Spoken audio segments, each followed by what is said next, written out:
তো এই জায়গাটা আসলে বিএনপির মানে পক্ষ আদালত থেকে মনে যেটা করেছে, আসছে। আদালত রায় দিয়েছে, সেখানে প্রশ্নবিদ্ধ করার জন্য না আপনিও বলছেন।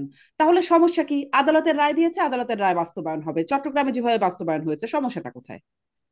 না, এই সমস্যাটা আদালতের রায় বাস্তবায়ন হবে ঠিক আছে, কিন্তু আদালতের রায় যখন দিয়েছে নির্বাচন কমিশনকে, নির্বাচন কমিশন গেজেট করে দিয়েছে, কিন্তু নির্বাচন কমিশন কিন্তু আইন মন্ত্রণালয়ের কাছে আপনার চিঠি দিয়েছেন। তো আইন মন্ত্রণালয়ের চিঠির উত্তর পর আগে নির্বাচন কমিশন গেজেট করেছেন, পাশাপাশি নির্বাচন কমিশন এটা অ্যাপিল করেন নাই। মানে এটা বিবাদী হিসেবে নির্বাচন কমিশনের উচিত ছিল যে তাদের হুম। সাইড থেকে অ্যাপিল করা, তার অবস্থানকে না, স্পষ্ট করা। অ্যাপিল করা তো যদি বাধ্যতামূলক না আলাউদ্দিন না, মোহাম্মদ, যদি অ্যাপিল করা তো এপিল না করার বাধ্যতামূলক না। মাধ্যমে যেটা হয়েছে, নির্বাচন কমিশন স্বীকার করে নিল যে এখানে নির্বাচন অনিয়ম ঘটেছে।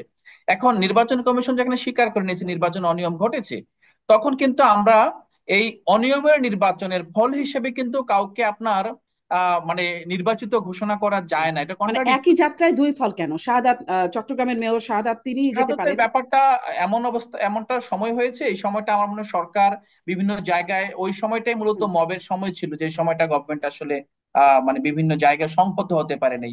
যে যে ইভেন আপনি সচিবালয়ের মধ্যেও দেখেছেন অনেকগুলো বড় পরিবর্তন ঘটে গিয়েছে। সাধারণত একদিনে কয়েক ঘন্টার ব্যবধানে 54 জন ডিসির ডিক্লারেশন কখনো হয় না।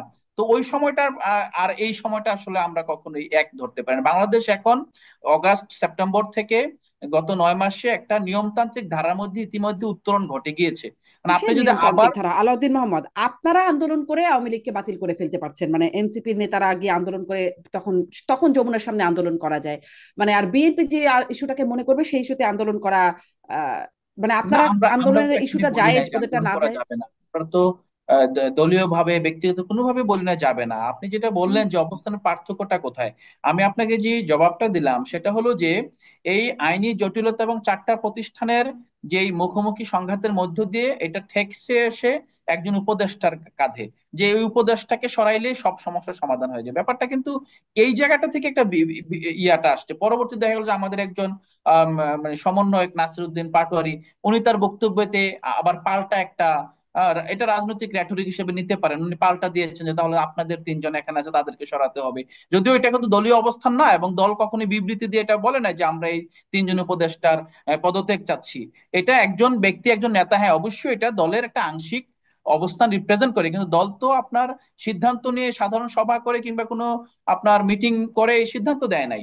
সো এই যে জটিলতাটা শুরু হয়েছে মূলত একটা আপনার ভুল প্রসেসকে আপনার সঠিক করতে গিয়ে একজন ব্যক্তি পর্যন্ত গেল, ব্যক্তির পদত্যাগের মাধ্যমে তারপর ইভেন মিস্টার খলিলুর রহমানের পদত্যাগ। আপনি যদি বলেন যে এটা আসলে কোন বিবেচনায় খলিলুর রহমানের পদত্যাগ, বিএনপির পক্ষ থেকে একটা অনুযোগ আসছে যে খলিলুর রহমান ওনার যেই আমেরিকায় অবস্থানের সাথে আমি জনাব তারেক রহমানের লন্ডনে অবস্থান তুলনা করেছেন।